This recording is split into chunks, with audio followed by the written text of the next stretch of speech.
What's up, everybody? Welcome to SWAT MMA. We're smoking weed. We're talking mixed martial arts. This is episode number 129. I'm Jarrod here with Paul. What up? Coming to you from the fight capital of the world, Las Vegas, Nevada. Today we're going to be talking all about UFC 273, headlined by two title fights. We've got Alexander Volkanovski defending his 145-pound strap against the Korean Zombie, and we've got Aljamain Sterling and Peter Yan meeting for a unification of the Bantamweight title. Before we get to the rest of the card and all the combat sports action, you know what time it is. Grab your weed, fire it up, and let's get into the weed of the week. Smoke weed every day.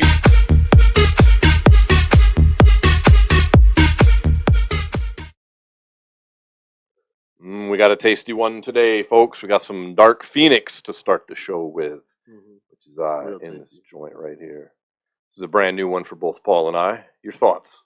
Dude, I like that strain a lot. Like, that's one of my tops right now. It's got a real nice flavor to it. It's sick. Jack Herrera crossed with Trainwreck. It's got a pretty sick terpene profile as well.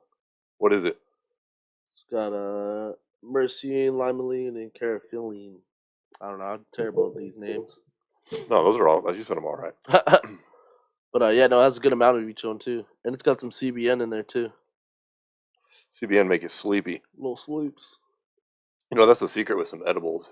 Mm-hmm. If you make your own edibles at home, so you're decarbonizing your wax or your weed, you can convert it to CBN, which really helps with sleep just by decarbonizing for about extra 30 to 40 minutes. It converts the THC to CBN. Like, you'll lose the highness factor, but you'll get real sleepy.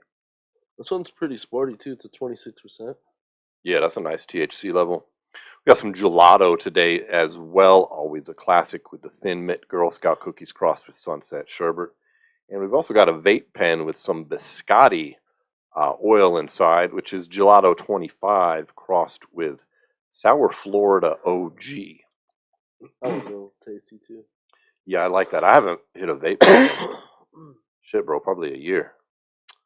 Yeah, I really don't buy them unless there's like some deals, because I've noticed like a lot of the dispensaries out here, as long as you get in their little rewards program, I get like 25 text messages every morning of all the dispensaries near me that have deals.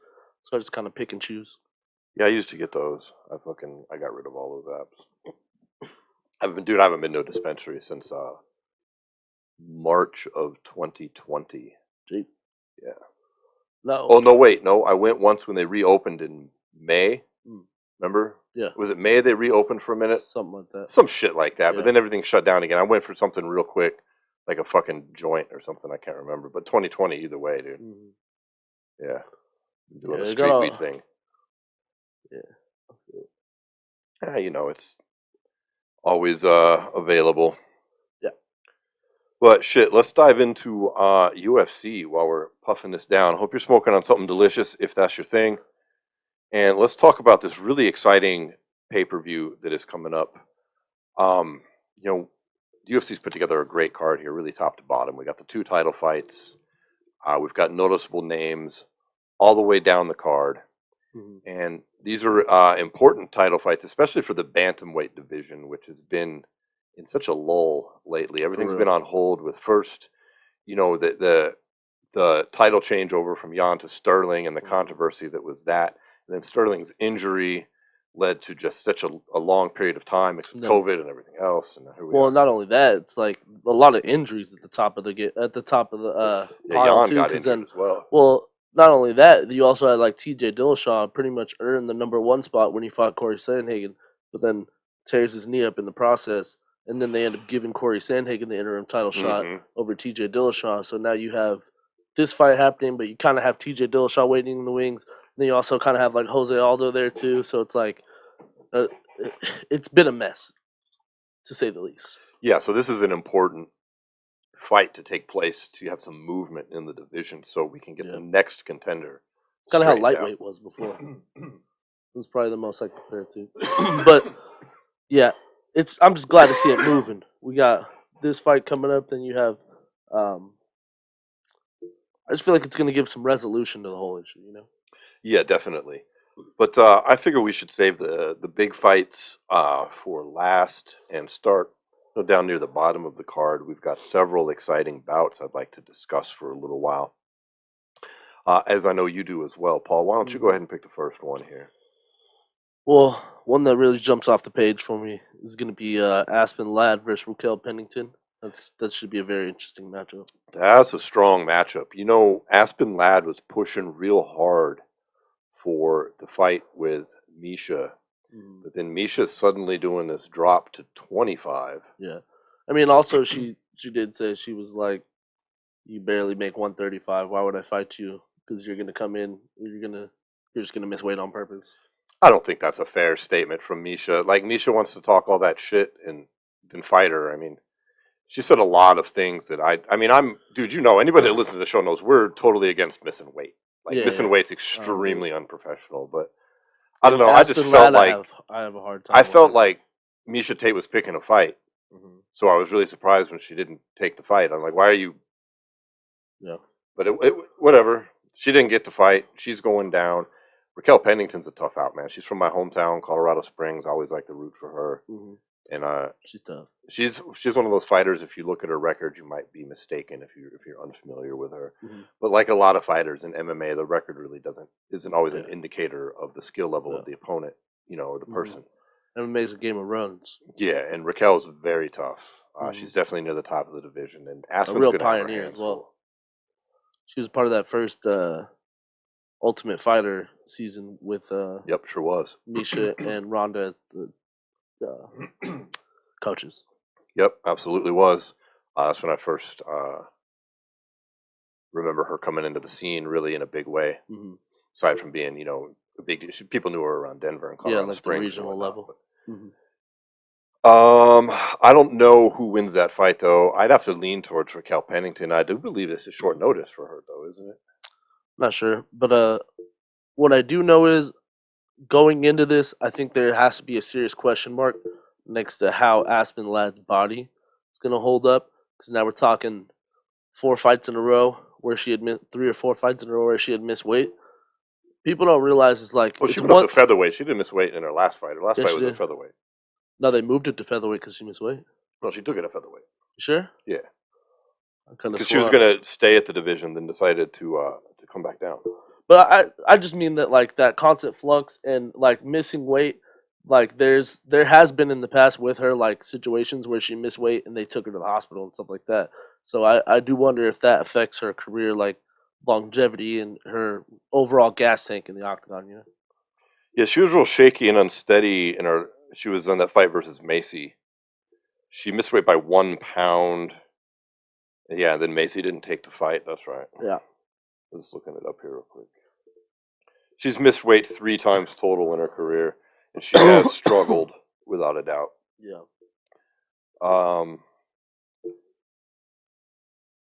I don't know the answer to that. I mean, if she misses weight here, then yeah, you got to go back. I mean, you got to go. Christ. You're going to 45. Yeah. There's really no excuse. Yeah, you're packing it up and going to 45. And that's what's weird is like every time Dana brings that up, her constant pushback is, well, I'm not big enough to go to 45. And I get that. Well, then you're not also small enough to go to 35. You know what I mean? You can't. It's a fine line. Cut better. Yeah. I don't know. Schedule your fights better. If it's I mean, sometimes the timing of fights can make it difficult for women to cut weight, depending on their own hormonal things going on at the time. Like their cycles and whatnot. And so that is a real thing that women have to deal with. And you can't always schedule your fights based around your fucking period, right? So, I mean, who knows all the circumstances outside that she's dealing with, but at the bottom line is you sign a contract to fight at a weight.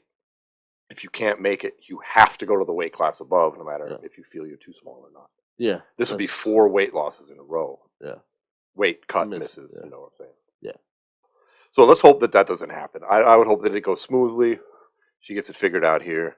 And I still got to root for Raquel Pennington, though. Yeah, I'm taking Pennington. And I think that Pennington's just a step up and above. But if Ladd does get the victory here, then that puts her right in the mix. If she makes weight and gets the victory over a really solid fighter in Pennington, then you have to give her somebody in the top, the top 3, top 4. I mean, what's Pennington right now? 6, 7, something like that. Yeah, I can see that. But yeah, I agree with you though. I like Pennington. You know who we've got showing up on this card? I haven't heard much from this guy anymore, but Mickey Gall's actually fighting on this card. I didn't even realize that until a few days ago. But he's fighting a Mike. What's his name? I can't even read it. Mike Mallet. Yeah, are you familiar with this individual? Mm-mm. So I'm guessing they're giving Mickey a fight that he should win. Yeah, because he needs to win. Yeah, he needs a win for sure. He's another one of those guys that he had a little bit more skill than Sage Northcutt, clearly, because he beat him, but not much. And I don't mean that. I don't mean that as a slight. I mean because he was in the. They pushed him too fast, is what I'm trying to say. Yeah, they pushed him too much too soon. Before his skill level could be brought up to the level of competition he was facing. Mm-hmm. Not that he's never going to get there or doesn't possess skill. They just rushed him in because he was this big deal. I mean, what was he, 3-1 or something? I don't even think he was that. I think he was 2-0. It was some shit where he shouldn't have been in the UFC. You know what the big thing was? Is that was the first season of that Dana White looking for a fight, and then also paired with the whole CM Punk thing going on, and Mickey Gall goes out and says, "I want to fight CM Punk." And you see the UFC looks at it like, oh, good, a good regional fighter. We're gonna put him against CM Punk, because if CM Punk can't beat a regional guy, he won't be in here. But the only thing is that guy who was quote unquote like on the levels above, who really knows what level he was on going in, because his 2 first fights were against a journalist and a fucking WWE superstar. Yeah. That's because remember his first fight was against Mike Jackson, who was a journalist turned and no slight to Mike Jackson, slight to Mike Jackson, but he should have been in there either. Yeah. So when you go from that to fighting guys like Diego Sanchez, who have fought some of the best people in the world, man, fights like that where we've seen Mickey have trouble, I think it is somewhat a product of just like what you said, being pushed too fast, but also like the UFC bringing him in before he was ready. You know what I mean? Like being UFC ready is a big part of like professional mixed martial arts. You can't just go in there willy nilly because you'll get embarrassed. Yeah, or your career kind of gets wasted. Yeah. Like you burn out, you fly too close to the sun too soon. You know what I mean? Yeah. Fucking, was he gonna come back? Go hit the regionals after this? Go be in Bellator? Like he had a shot. Well, here's it can happen, but that's like the the truth that hurts. But just to, I'll give you just play devil's advocate, give you the good side of what Mickey Gall still could do. So here's the thing: he is still young. I think he's only 28. Yeah, I think he's 28. If that. Yeah. We've seen some of these guys, a la freaking Charles Oliveira, who started at a young age in the UFC, went through his bumps, and matured throughout his career over a long UFC career. We could maybe see that happen with Mickey. His career is not over. He can maybe put some wins together and just get back on the train. You know what I mean? Damn, he's older than we thought. He's 30 now. 30? Okay. But I mean, he's 7-4. Yeah. In the UFC, that's a tough spot to be 7-4. This isn't 2006. Yeah. I mean, so we'll see. He's in a must-win spot here, though. He loses this is a must-win. He's going to wind up back in the Bellators, most likely. Which I like the kid. I hope he gets a win here. Yeah, me too. I guess he's fucking 30. I guess he's not a kid anymore. But like we were saying earlier, MMA is about streaks, not necessarily your record. Yeah, it's just still to be 30 years old and you're only 7-4. Yeah, that's fuck. That's what I'm saying. He's probably had almost 9 or 10 fights in the UFC too, so he couldn't have been more than 1-0, 2-0 when he entered the UFC. Yeah. So, well, wish him good luck against. I'm sorry, I don't even know his opponent, but Let's move up to some of the more well-known fights there. What about this heavyweight showdown, man, between Marcin Tybura and Rosenstruck? Mm-hmm.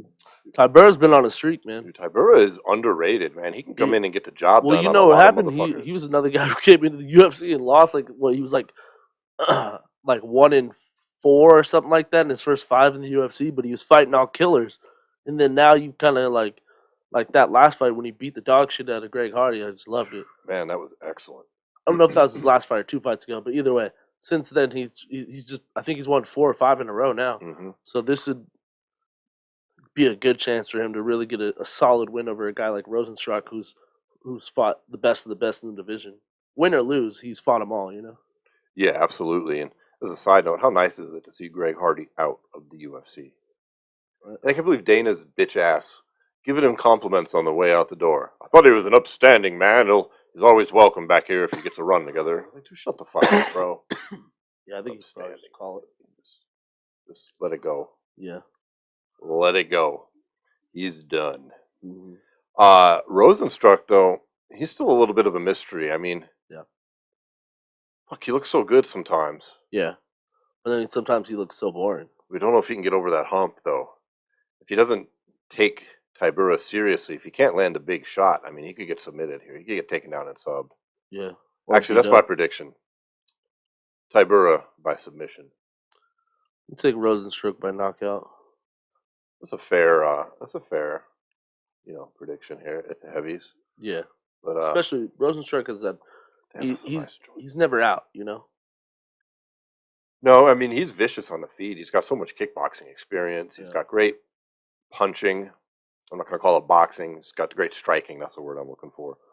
And he's one of those guys that like his career, that run he made at the title, literally doesn't happen if he doesn't knock Alistair out in the last 15 seconds.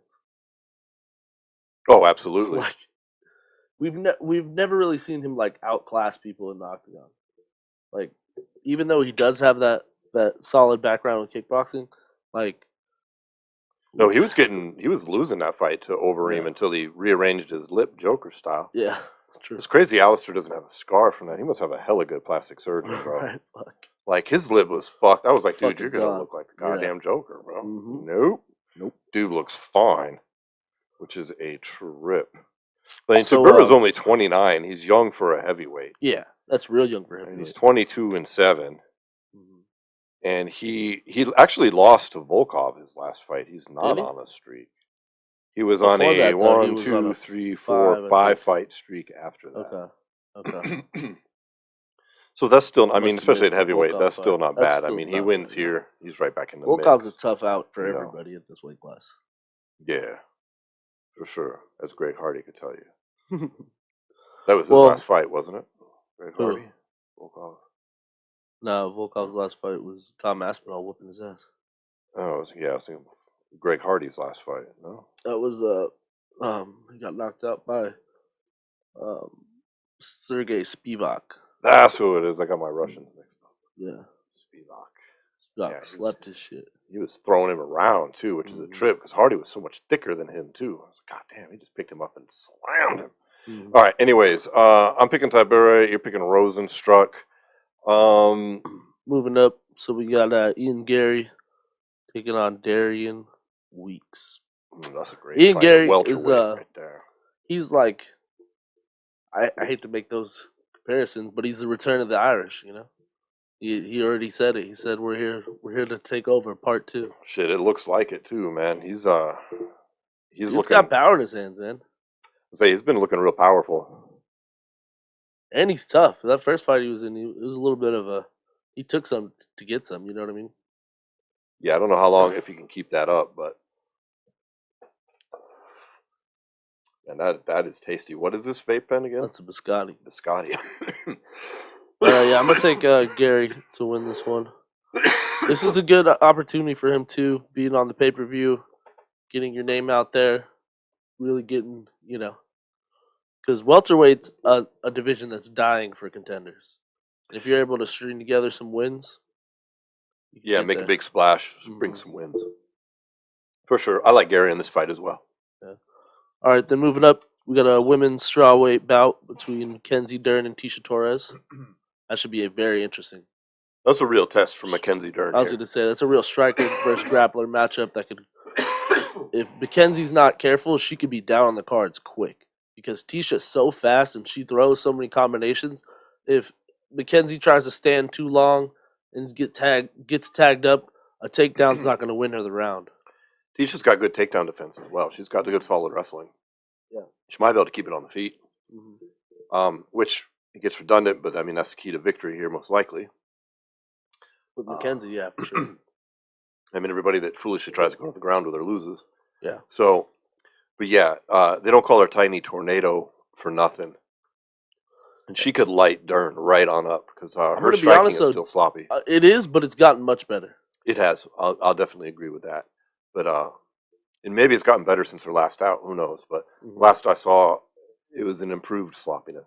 Yeah, true. You know, it's MMA. You can get away with a lot of sloppy striking.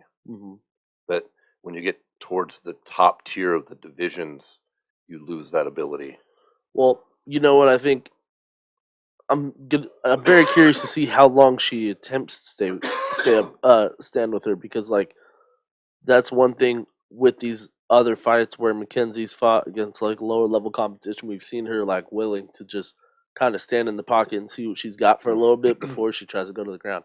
I wonder, because she's fighting someone like Tisha and she knows her abilities on the feet, that she just chases the takedown from the bell. That would be the smart thing to do, but that's not always what fighters do. I mean, we see it plenty of times. Sometimes they want to make a statement, like Curtis Blades in his last fight. I mean, everybody knows his path to victory is through wrestling. He's fuck it, I'm gonna stand and knock this dude out. Yeah, worked out for him. Yeah, but it doesn't always work out. It's a dicey game you play sometimes. Absolutely, you know what I mean? it Like is. you can either freaking knock someone out and look like how Curtis Blades does, and you're in the title picture and everything, or you're the one getting knocked out. You look like a fool, and everyone on Monday talks about why the fuck didn't you just take him down? Right. You know what I mean? Do what you're good at. Yeah. And I feel like that's kind of the situation Mackenzie would be in if she tried to stand with Tisha. Yes. Tisha's too polished on the feet for Mackenzie. It's just is what it is. She needs to just chase the takedown from the bell. I haven't seen the size difference, but it seems to me that Dern is a lot bigger. Let's say she's thicker, like her body, like she just seems like a larger. She's more like a unit, whereas like Tisha is more like a bunny rabbit. She's she has skinny limbs and she's quick. Right. Like Mackenzie, you can tell just like Mackenzie has like a grappler's body type thing. Like, I know that sounds weird, but like that's kind of like when you think of people who grapple, like she has a body that's perfect for it because she's like a unit. You know what I mean? Like you see like a lot of these like really good wrestlers, like Jordan Burroughs, perfect example. Dude's a unit. Like, you know what I mean? Like he's just like, they have a smaller torso, kind of a little bit longer, like arms and shit like that. So, well, it's a real interesting matchup. I mean, honestly, I would like to see Dern show the growth and skills here because I want new contenders in this division. God bless Tisha Torres, but she's been around a while. We're all familiar with this, and we just need new blood in some of these divisions. I hate that for Tisha though, because I'd hate to see her as a kind of a stepping stone. You know what I mean? Yeah, I like them both. That's the game. I like Dern in this fight. I think she's gonna. I think Dern by submission. I think she's gonna get her down and submit her. Unless she does what we were just talking about and gets foolish, then she'll either lose a lopsided decision, or she'll get TKO'd.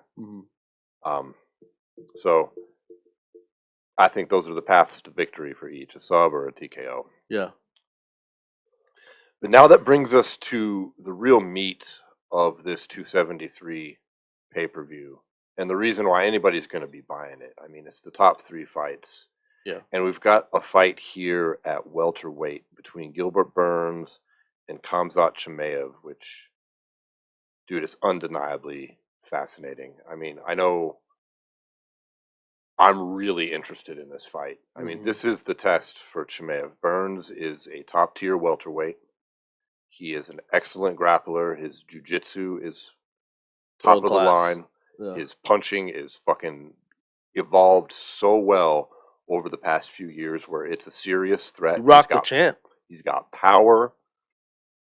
This is not these lower tier fighters that Khamzat had in the beginning.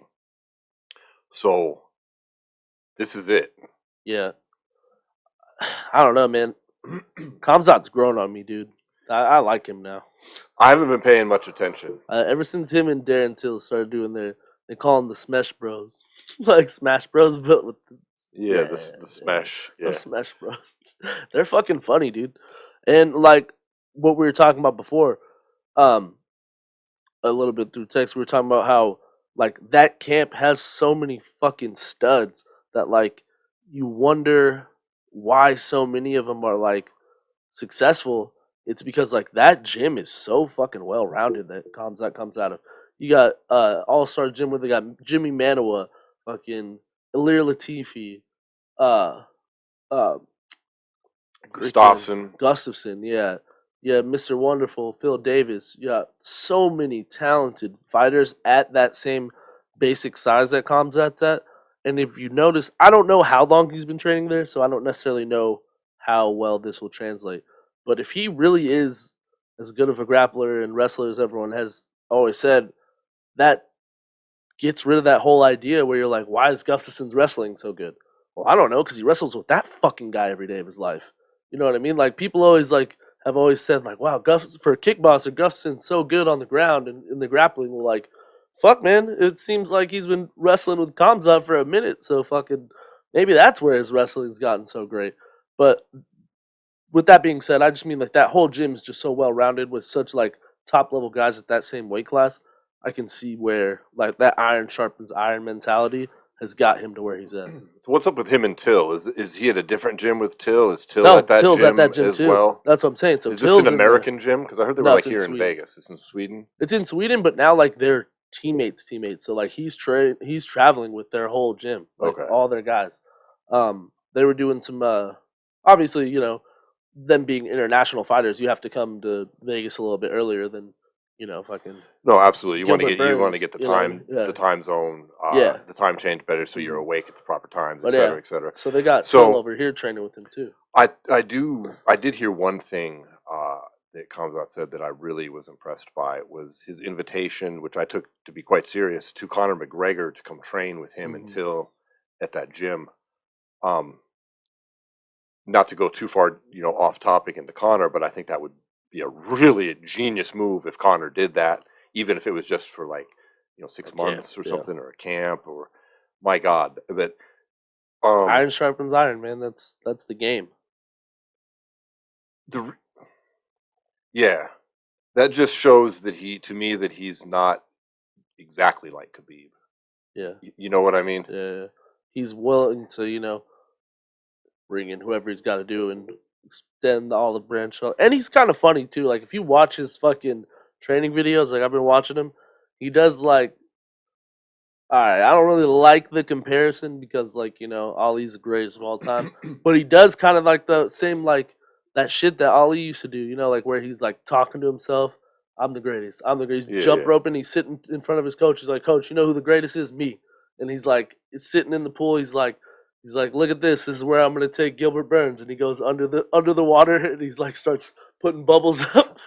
I just think that kind of shit's funny because like it's confidence, but like he backs it up. So it's And like you have to have that as a fighter. Oh You yeah. need to But think when you're an the elite fucking athlete like ass-kicking that best. and you have that mental mental side of things, that's a fucking dangerous man, dude. And like if he legitimately can stay at 170 pounds, he could be a really tough fight for Kamaru Usman, I think.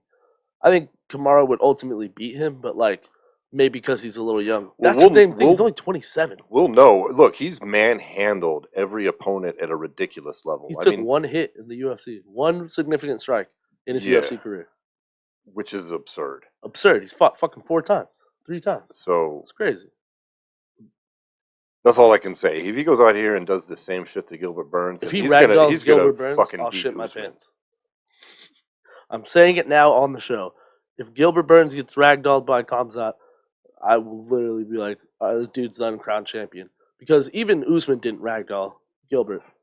No, I mean right now I have to pick Gilbert Burns just based on history, yeah. and the facts that we have in front of us. You've got a guy who's fought, no offense to his last couple of fights, but some real nobodies in the Yeah. UFC. Like his first couple guys, they're not even in the UFC Yeah, anymore, naturally. and they're probably losing wherever they are landed. It's a huge step up.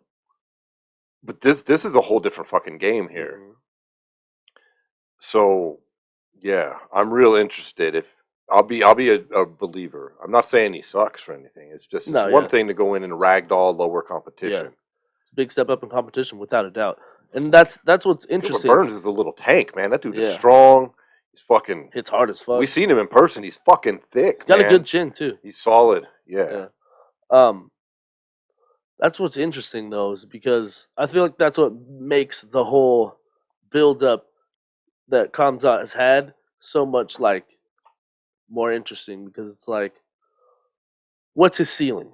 You know what I mean? That's we have really the no question. idea. Nobody even fucking knows, because like his competition just on a fight to fight basis, even at that level, like even his first three fights that he's had, right? Or four. He's had 4 fights, right? Something like that. But his first 2 fights, that like 1 week, that 1 week where he fought 2 guys. He fought that Reyes. Yeah. Somebody. Those yeah. guys are like what you were saying, like not really in the UFC anymore. Who really knows? But then he fights Jarrod Mershart, who's an actual solid. Mershart's solid. Yeah, he's and fucking KOs him with 1 punch. And Jingling Lang. Yeah, if I said his name right. Is solid. Yeah, Those Li Jiliang. Lang. Yeah, but you know, those are like okay. Leech. Those are some pretty. And he fucking dogged him. You know, for like mid tier. Those are definitely not bottom tier fighters. No. Those are some mid tier fighters. Like okay. Yeah, the Leech is what he was 10th in the division or something, 8th in the division when that happened. Yeah.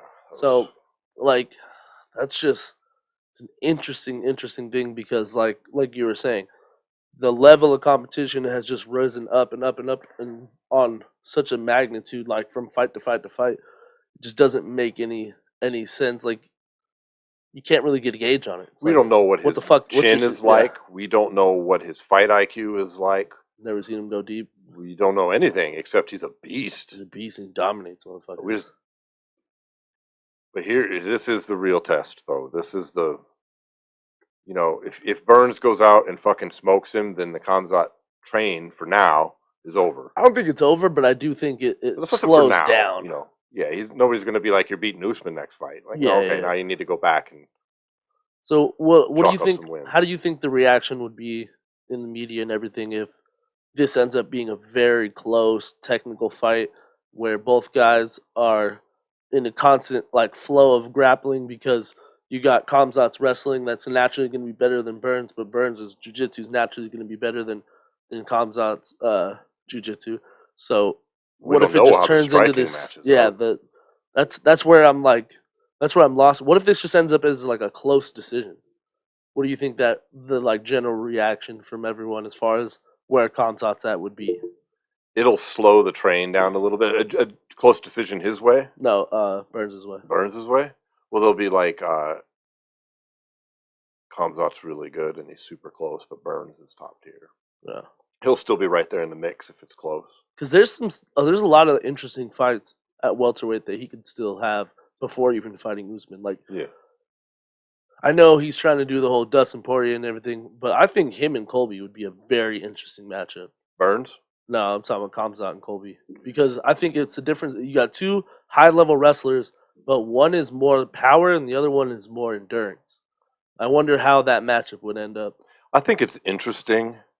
And I don't say this like, I always feel like I have to defend it because the bad reputation that Colby has. It's not like I'm Team Colby here.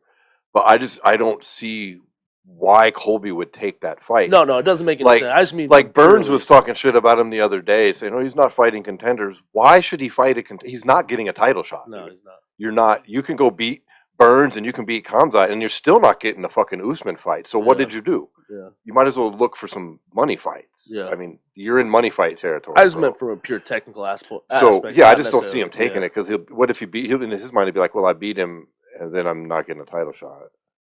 Maybe it would be enough to give him a third You know. one, because when you really look at those 2 Usman fights, they were pretty fucking close. Dude, they're real close. You Real can hate on close. Colby all you want. They were super They're, close. They're It the was- closest fights he's had. Yeah, but I don't know. I'm not ready to see that a third time. Yeah. Myself. I'd rather see him move up and fight Adesanya or something. Frankly, Yeah.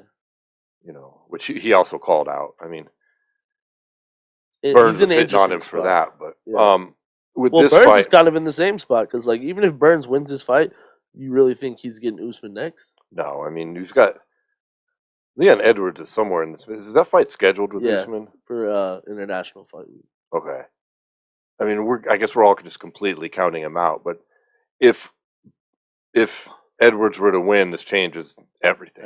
Everything we're talking about flies out the fucking window between Colby and Burns and the whole division. Because then, I mean, because you're right. Because like, if you have a situation where Leon wins, and let's say something happens to Usman or something, not wouldn't wish anything bad, I'm saying, but let's say Usman had to take some time off after the loss. Mm-hmm. Then you have people waiting in the wings like Colby and maybe the winner of this fight. Everything's all fresh again. Even Masvidal would have a path to a title shot again 100%. if Edwards was the champ. Edwards is. We talked about that a bit. So we'll see. It's exciting things going on in the welterweight division of the UFC. All right, final thought. Who you got? I have to pick Burns. In what fashion? By decision, or Think it goes all three? Yeah. I'd be way more interested in this fight at a 5 rounds, but I'm gonna take Khamzat by knockout. I mean, I'm gonna be fucking man. In We're the gonna be third talking round. about this either way. Yeah. Yeah, just based on paper, you know what I mean. From what we know of each fighter, I'm just picking Burns. As you should, yeah. So I'm taking it. Yeah. I was looking at this whole card at the sports book the other day. They got Burns at plus 360, Aljo at plus 360, and Chan Sung Jung at plus 400. I might just go put all three just in case. Oh, wow. Just in case. Those are amazing odds. I think the zombie one's gotten closer. Well, let's explain that. Some of our listeners might not understand what that means. So if you said plus 360 was one of them. So if a fighter is plus 360, if you bet $100 on that fighter, then you're going to win 360, meaning you get back 460, by the way. The 360 is your winnings plus your $100. Yeah. So you turn 100 into $460 essentially, which is that's times that by 3 now. Yeah, you land that on all three. Yeah, a nice little payout. And when it's favorites, it's the opposite. Let's say it was minus 360. It means you got to bet 360 to win 100. They got Komzat like minus like I think like 500 or something. Yeah, you got to bet $500, and if Komzat wins, you win. You get 600 back. Yeah. So yeah, let's talk about the first title fight of the night. So we have the rematch: Peter Yan taking on Aljamain Sterling. Dude, this is you want to fire that one up? Yeah. This is I'm worried about this fight. I'll just say that. In what way? Because I am just not afraid to say it. I'm an Aljamain Sterling fan. Yeah. I want Aljo to be the champ. I want him to win this fight. I am not delusional enough to think that he was winning the last fight. I wouldn't say he was winning, but I do think it was a lot closer than people were giving him credit for. It was. He got a lot of flack for the knee. Not his fault. We don't. But dude, Peter Yan, he is really, really tough. And we don't know exactly how Sterling is right now. It could be that this neck injury has been holding Aljamain Sterling back, and he's finally got it fixed, and he could feel like a new man in the octagon. Like, it could be a dramatic difference in his game. We just don't know. And he's not going to come out there and tell us, no, I feel a million times better. He's going to wait. Yeah. Let me see. When was the first fight? How long ago was that? It's been a little while now. And, I mean, for those of you listening that may not quite remember or follow, Aljamain Sterling was hit with an illegal knee in the 4th round by Peter Yan. He was down on both knees. The ref said, down fighter, and you're not allowed to knee a down fighter. You need him right in the face. So that was March 6, 2021. So this is literally going to be a year later. Yeah, it's a year later. So that's not that much time off. You're talking about dealing with the neck injury and everything that Aljo was dealing with. I don't know, though. I was watching the countdown. He looked a lot more like relieved when he was talking about the neck injury. Like It wasn't something where he was like, "Yeah, I got it done and it's better." He was like actually like really like you could tell he's doing all the right things. Like they showed, like he's still doing like physical therapy on a daily basis, all that shit like that. So I mean, I can identify with that. I've got a very similar neck injury right now where, I mean, my right arm is weak. My fucking pinky feels like it's asleep right now, dude. yeah, Like, I can't grip quite as tight, and I'm not a professional fighter. So that, and I'm assuming he's right-handed. This is right side, if I remember correctly. I'm just saying, I know how this affects me in my day-to-day life, and he could be a whole different fighter here. So it might be, my point being that the last fight between them really won't matter so much when you look at how it was going, because he could be feeling a whole lot different. Yeah, well, and that being said too, I do think one thing that Aljamain Sterling can look back on in that first fight and kind of see where he went wrong is his just like relentless, constant like volume that he was trying to put on Peter Yan wasn't cracking him. You know what I mean? Like, Yeah. like I feel like he thought he was just gonna go out there and if he outworked him, that Yan would fade, and it kind of was the opposite. You know what I mean? I felt like Aljo outworked himself, faded late, and then Yan just sat back and let him make all the mistakes. You know? Dude, yeah, it was going that way. It did look like Sterling was wearing out a little bit in that fight. But it's hard to say, you know what I mean? It was the fourth round. We don't know how it could have gone out from there. Yeah, without a doubt. I mean, even then, Sterling still outpunched him. I mean, if we look at the total strikes on there, we had Aljamain Sterling 97 strikes landed to 86. Okay, but then we had like 7 takedowns to 1. Well, and the knockdown was probably the difference. Well, and then the knockdown as well. Yeah. Well, and the thing is too, Aljo did crack him early. He hit him with that flying knee, and it didn't like necessarily wobble him, but it definitely like landed flush, and he was a little stunned from it. So, I mean, it's a very interesting rematch because I just don't see it going anyone near. Even if Yan wins, I don't see it going the same way the first fight went. You know what I mean? No, I don't either. I think this is going to be a completely different fight. I do. I think Sterling is still growing as a mixed martial artist. I think he's a very hard worker, and I don't think he's shown us everything he has in the cage either. He's got some awkward styles and some different angles, and I think he's gonna. I'm rooting for him to get the win here. I don't think it's going to be easy. Yeah, definitely not. Well, that's the thing is, I do think Yan is kind of the uncrowned champion right now. Dude, Yan's super legit, man. He's a real tough fighter. Yeah. I mean, if Aljamain loses, to me, it says more to how good Peter Yan is versus any shade on Aljamain Sterling. Unless he just gets like starched. And that's kind of what I mean when I say I'm scared for Aljamain, because I feel like Peter Yan might be a generational talent. Yeah, he might be one of these John Joneses. He might be one of these Adesanyas in the making here that's going to sit here and really reign over a division for a minute. Yeah. Like, he seems to me like he has that in him. Well, because even in fights where we've seen him, like, kind of come out slow and start, like, maybe give up a round, it's like his ability to make changes in the octagon is, like, one of the like, the Corey Sandhagen fight is literally the perfect example. If you watch the first and second round of that fight, you go, wow, Sandhagen's a lot more explosive than Yan, but Yan's just kind of walking him down.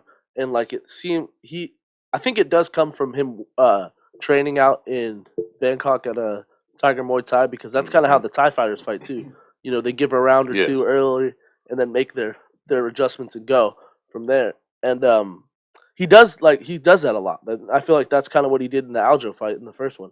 The first 2 rounds, he just kind of let Aljo do his thing. He was like, "You fucking psycho! I'm just gonna sit here and pick my shots." You know, and he gets his reads. You know, he reminds me of a boxer, like a world-class boxer in a way, a little bit, that comes out and takes a couple rounds to get your read, get your opponent's movement, and then goes in for the kill.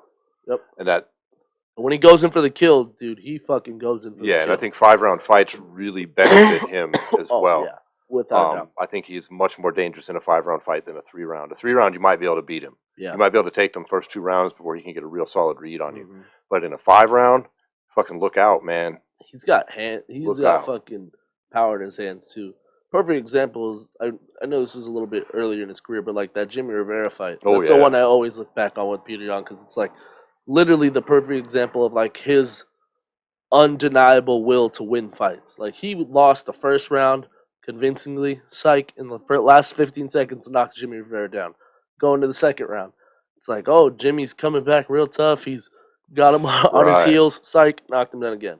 The third round, he fucking finishes him, and that just like proves, like, you know, he's one of those guys that like even when shit hits the fan, he's still gonna follow the game plan. He's still gonna make his reads, and he's gonna go in there and fucking destroy Exactly. you. Very hard to rattle. And he's not like the greatest wrestler, but he's got some good defensive wrestling. Yeah, he's got plenty enough to get the job done thus far. So, I'm really another just super, super intriguing match. I mean, this could be a headliner. Yeah. All on its own. The fact that we have another title fight after this is a real treat. I mean, honestly, the Chimaev Burns would make a nice fight night headliner. Yeah. Right there. Oh, BMB super quality. It'd be like, damn, UFC. So, final verdict: Aljamain, Peter Yan. Look, I just, as a fan, I'm picking my boy Aljamain Sterling. I'm not picking against my boy. What's like, that's he's gonna fucking win a Bye. decision. Decision? Yeah. Close one? Yes. Okay. I hope. That's my hope. Yeah. It's more my hope than my pick. I'll be honest. I feel it. The heart says Aljo, but the brain says Yan. That's exactly what it's saying. I like Aljo, but I also like Yan. I don't know. I'm going back and forth in my head because fuck. What if it's a draw? I mean, there's this X factor there, like, you know, we already mentioned earlier. It's a very intriguing matchup. I mean, again, kudos to the UFC for putting all this together on one card here. I'm gonna go with Yan. It's Yan by decision. I don't think he puts Aljo away because Aljo's a tough guy to put away. Like you got to hit him with something big, but I just feel like this is Peter's time. If he comes in there and he wins this fight, I think he's going to reign for a while. I don't think Dillashaw is going to take him out. I don't think any of them are. He's tough. I think he's going to be the guy for a minute. For a minute, yeah. Well, I definitely. So let's talk about the main event. Brings us to the featherweight, the next division up above. Alexander Volkanovski defending his title against a replacement fighter, although he did have some time to prepare here. It wasn't like a week's notice or anything. It's been like, 6 weeks or 2 months, something like that. But Chan Sung Jung, more commonly known as the Korean Zombie. Really the only guy on the roster that they'll even just put his nickname on the poster. I'm pretty sure it says Volkanovski versus the Korean Zombie. Yeah. Oh yeah, that's yeah. Well, there you go. Yeah, that's actually the title. The title. Dude, who doesn't love the Zombie if you're an MMA fan? Yeah. But this is a weird scenario here because we do have a backup fighter for this bout, and that is former champion Max Holloway, who was originally scheduled for this fight against Volk, which was very odd. Then he backed out because of some injury that was healed 2 weeks later, and I don't know. And somehow became the replacement fighter. Yeah. Or he became the backup fighter of the fight featuring his replacement. Yeah. It's a very odd situation. Very odd. But I'm frankly glad that it worked out this way, at least for... Dude, I just don't want to see Volkanovski Holloway 18 14. Again yet. I know it's coming, but just let it breathe a minute, which now we can do. We've got a different challenge here for the champ. Contenders, let it breathe with though. There's old Arnold Allen coming up them ranks. Good boy. Might have his hands full with that one. But yeah, I mean, Volkanovski is he's just a top level guy. Like I literally don't see anybody at 45 that fucks with him right now. He's good everywhere, dude.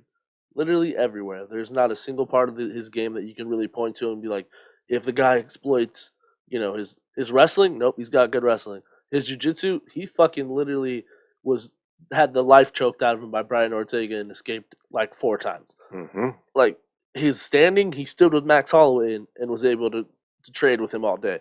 He Mhm. just has it all. He's a very He's really strong. well-rounded, Yeah. packaged fighter, and that's why I just don't really necessarily see a path for victory for freaking the zombie. Like literally, I don't either. I don't see a path of victory where he's gonna be able to exploit Volk's anything. Like, and that's just my honest opinion. I think Volkanovski is literally like we were talking about with Jan, like a generational talent, and he could be the champion of this division for a while if he really wanted to. His only competition is Max Holloway, who fits the descriptors that we've been using here with these really extreme talents. Yeah, You know, you have to be ridiculously good at something for him. He dominated, freaking Brian Ortega. Like, take those submissions out of it, he literally 50-45'd him. yeah. Like beat the life out of him. We all thought that was going to be a real Zombie tough got test. 50-45'd by Brian Ortega a year ago. Mm-hmm. Yeah, dude, I love watching Chan Sung Jung fight. I respect him. He's super entertaining. He's very deserving. skilled, and I'll he's give him that. deserving of this title shot. This isn't even like a bullshit, you know. But I don't see any way that he can win this fight here. Yeah. I think this is going to be if it goes to decision, it's going to be a 50-45. Maybe he can get one round in there. Yeah. I think Volk wins by knockout. Yeah, I would lean towards that third, fourth round knockout. But if it does go to decision, I think it'll be very lopsided. Yeah. And this will be Volkanovski's fourth, fifth defense here. No, third. Third? He's just got the Yeah. 2 against Holloway. He then won. He Ortega. won it against Holloway. Then he defended Defended against against Holloway. Holloway. Beat Ortega. Okay, and so now, yeah. Zomb. And But it does sure feel like it's the freaking. Well, that's the thing about Volk though, is he beat all the greats that we saw at featherweight before he got to the belt. He knocked Chad Mendez out. He outfought Jose Aldo just flat out, whooped his ass. And then indeed, you know, like those guys are what we once thought were the elite of the elite at 145. and then as close as people want to say they were, and I know plenty of Holloway fans are like, he won. Truth of the matter is he won 2 fights against Max Holloway. You can't. No matter how you feel about it, that's just the Yes, fact. they were close. It could I have gone thought the they other were very way. close. I thought Max won the second one, but that's neither here nor there. When you're At the looking end at of this the day, list of wins, yeah, so it's not going ultimately- to say next to his win, close fight. Like, you know what I Right. mean? It's a win. But it was close. Win's a win. So with that being said, I just don't see any way Zombie wins this fight. It's just this is the era of Volkanovski.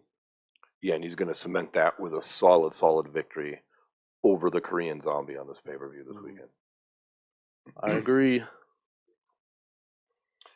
Going to be an exciting card, man. I'm really looking forward to it. This is one I have no complaints about, really.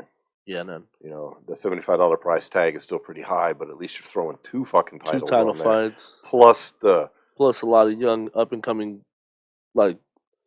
Yeah, big that names. Burns Chimaev fight. I mean, if That you're an could- MMA fan, like the general public is like, who the fuck is this? Yeah. But those us hardcores are we're salivating over that bout. Yeah, We all are. dicks are hard, for Yeah. sure. I'm not yet a fan of this guy, and even I'm like, okay, I really want to see. Yeah, I want to this. see that. Just So, what you got, homie. Yeah, for sure. Yeah. Well, as we're rounding out this joint, I think that rounds out the show for today. Yup. Thanks for hanging out with us, everybody. You know where to find us, all the big outlets. We've got links and all that information in one handy spot for you. SWATandMA.com, or you can head over there, click the gear button, and support the podcast. Then head over to Instagram and follow us at SWAT and MMA Podcast. Thanks, everybody. Later. Peace.